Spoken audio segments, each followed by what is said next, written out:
You were taught to fear God before you were taught to love Him. Think about that for a moment. The very first thing religion placed in your heart about the divine was not safety, not belonging, not unconditional acceptance. It was fear. Fear of judgment. Fear of not being enough. Fear of a heaven that might not have room for you. And that fear did not come from Jesus, not one word of it. Jesus spoke Aramaic, and in Aramaic, the word he used for what God offers every human soul without condition is Kheruta, liberation, release, the total and immediate dismantling of every spiritual cage. He did not come to make you afraid of God. He came to free you from every false and weaponized image of God that religion had constructed in His name. He looked at the most broken, most condemned, most religiously rejected people of His time, and He did not offer them a new set of rules. He declared them free. Right then, right there, without qualification, without payment, without a single institutional requirement. The authorities who heard this understood exactly what it meant for their power, and they moved quickly to silence it. But Kheruta cannot be silenced. It is the original frequency of the human soul, and by the time this teaching is finished, you will know why everything you were told about God that produced fear in you was never God at all. There is a version of Jesus that has been handed down through centuries of institutional religion. He forgives sin. He demands obedience. He is the gatekeeper of heaven and the judge of the unworthy. This version of Jesus has built empires, commanded armies, and held entire civilizations in a grip of sacred fear. And this version bears almost no resemblance to the man who walked the roads of Galilee speaking the Aramaic language of Kheruta. Kheruta is the Aramaic word for freedom, not metaphorical freedom, not conditional freedom, but the unrestricted liberation of the human soul from every form of captivity. It is rooted in the Aramaic ka, which carries the sense of being freed from servitude, released from confinement, and restored to one's original and dignified state.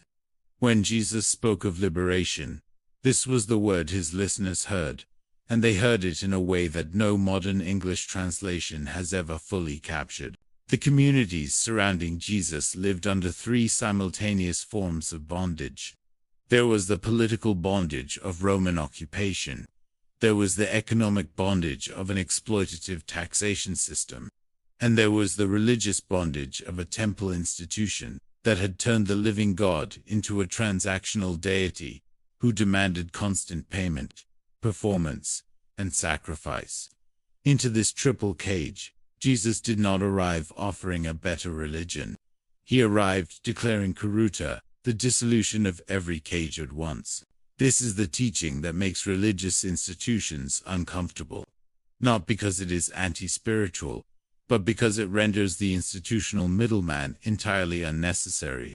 Kheruta declares that the living presence of God is not locked behind doctrine or ritual. It is directly, immediately, and unconditionally accessible to every human soul. That is what Jesus taught. And that is exactly what 2,000 years of organized religion has worked tirelessly to obscure. Understanding these frequencies is the first step. But mastering their vibration in your daily life is where the true miracle happens. I receive many messages asking for the correct pronunciation and sequence of these sounds, so I have prepared 2 sacred guides to help you bridge this gap. You can find the link pinned in the comments to begin your practical journey today. The most revolutionary sentence Jesus ever spoke was not about the afterlife. It was a declaration that the religious leaders of his time received as an open act of war. "You shall know the truth," he said, "and the truth shall set you free." In Aramaic, that final phrase does not merely suggest freedom. It carries the full, explosive weight of Kheruta, the active, irreversible liberation of a soul that has been held in captivity. The people he said this to were not Roman slaves or political prisoners. They were religious practitioners, followers of the temple system, who believed they were already spiritually aligned. When Jesus announced Kheruta to them, He was not addressing their political situation. He was addressing their interior condition. He was saying, "You are in spiritual captivity. You have mistaken your cage for your home. The very system you believe is drawing you closer to God is the wall standing between you and Him." This was an incendiary declaration. The religious leaders present understood immediately what it meant. If the path to God ran through Kheruta, through direct, immediate, inner liberation, then the entire architecture of temple religion became irrelevant overnight. No need for priests who mediated access to the divine. No need for sacrificial systems that extracted payment from the poor. No need for a hierarchy that claimed the exclusive right to translate God's will. Jesus was not reforming religion. He was rendering it obsolete. The response was immediate and severe. They accused him of blasphemy, claimed he was possessed by a demon, and organized a strategy to end his life. Not because he was violent, not because he was immoral, but because a man who carries Kheruta as his central message and speaks it openly to the masses is the most dangerous kind of revolutionary. He does not overthrow the system from the outside. He makes the system irrelevant from within. If this teaching is stirring a deep resonance in your heart, it is a sign that your soul is ready to return to its original blueprint. To support you in this transition, my guides explain the layers of meaning behind the first sacred words, offering you a path to clear the interference of the world. The link to access these tools is waiting for you in the pinned comment. Something remarkable happened in the 3 centuries following the crucifixion of Jesus. The movement he had started, built on the radical declaration of Kheruta, was gradually, systematically converted into the very structure he had come to dismantle. The religion of liberation became the religion of compliance. The message of inner freedom became a theological system with gatekeepers, hierarchies, and severe penalties for deviation. And by the time Emperor Constantine institutionalized Christianity in the 4th century, the Kheruta, at the heart of Jesus's teaching, had been almost entirely replaced. It did not happen overnight. In the earliest decades of the movement, communities that followed Jesus preserved a fierce sense of interior freedom. The divine was understood to be directly accessible to all. Spiritual authority was not the property of any class or institution. Kheruta was the birthright of every human being, regardless of social position. But as the movement grew, institutional pressures mounted. Leaders emerged, who prioritized structure over liberation. Creeds were written to define acceptable belief and condemn those who understood differently. What Jesus had spoken as a living, interior frequency was reduced to a set of propositions to be accepted or rejected. The Council of Nicaea, in 325 CE, did not merely settle a theological debate. It established a precedent that the correct understanding of Jesus was to be decided by institutional authority and enforced by imperial power. Kheruta, the freedom to encounter the divine directly, to interpret spiritual reality from one's own interior depth, was declared dangerous. Alternative teachers were condemned as heretics. Their writings were destroyed. Their communities were dismantled by force. The irony could not be more complete. The movement that began with Jesus declaring liberation from religious bondage had, within 3 centuries, constructed one of the most comprehensive systems of religious bondage the world had ever seen. The cage Jesus came to destroy was rebuilt in his name, and it has been operating ever since. It would be easy to receive this history as fascinating but distant, important, perhaps, but removed from the actual texture of your daily life. But Kheruta was never meant to be a historical concept. It was meant to be a living experience. The bondage Jesus came to address was not only external. It was the interior bondage that lives in the mind, the body, and the choices of a person who does not yet know they are free. Consider the way most people inhabit their own lives. There is a constant background of anxiety without a single clear source. There is a persistent sense of insufficiency, the feeling of not yet being acceptable, not yet worthy, not yet enough for the life most deeply longed for. According to the teaching of Jesus, this is not simply a psychological pattern. This is what spiritual bondage feels like from the inside. And Kheruta is its specific and direct antidote. When Jesus said, "You shall know the truth, and Kheruta shall be yours," he was not speaking of intellectual knowledge. He was not inviting people to accept a doctrine or pass a theological examination. The Aramaic word he used for know, yada, means to know through direct, intimate, interior experience. It is the knowledge that comes not from being told something is true, but from encountering it in your own deepest being. Kheruta is not given by religion. It is awakened from within. This is what makes Kheruta immediately practical and personally urgent. When you stop operating from a place of spiritual debt, when you no longer treat your relationship with the divine as a performance to be evaluated and graded, something fundamental begins to shift. The anxiety that once consumed your energy starts to loosen. The persistent sense of inadequacy begins to dissolve. Not because your circumstances have changed, but because the frequency of Kheruta has begun its work in you. The question that matters now is not historical or theological.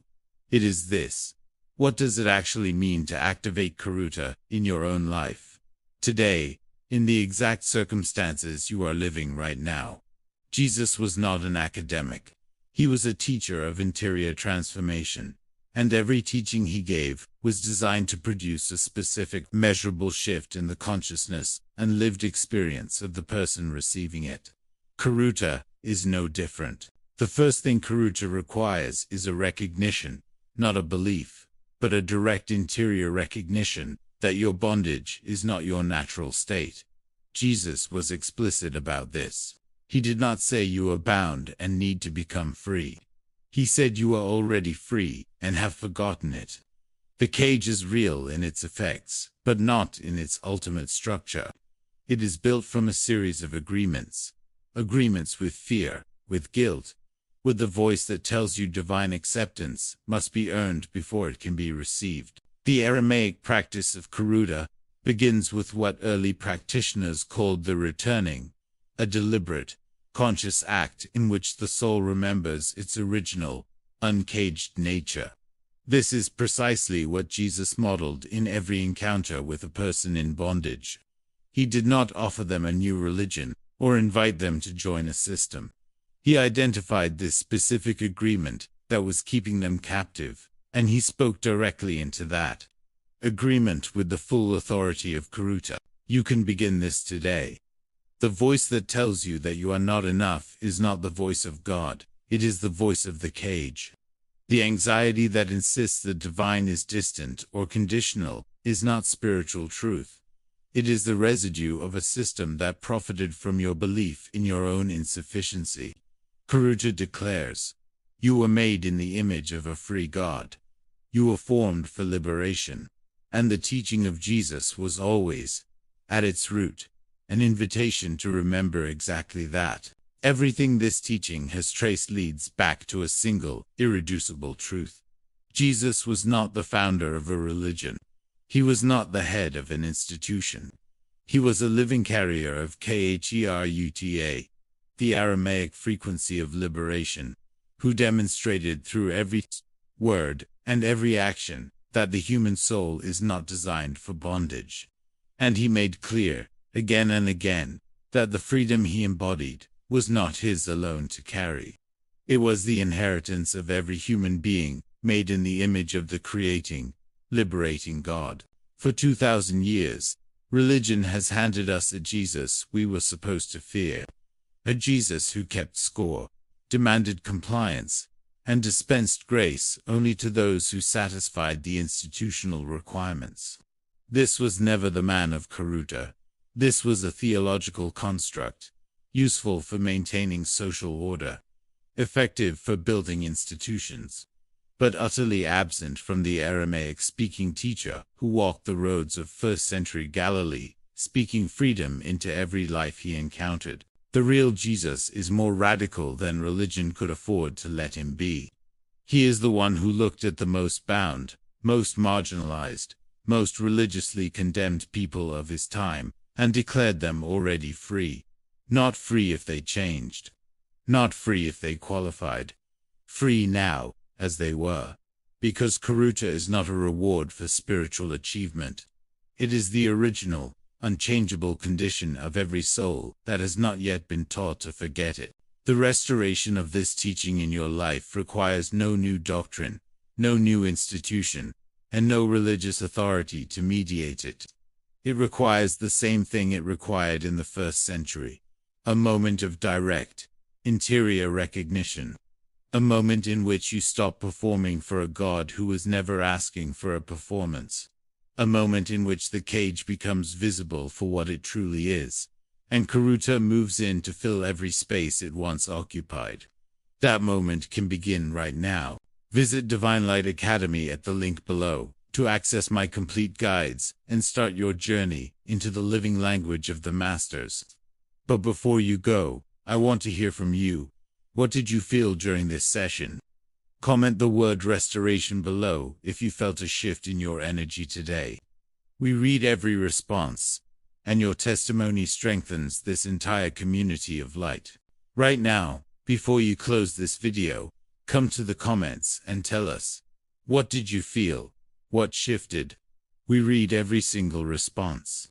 And if this teaching found you today, subscribe to this channel.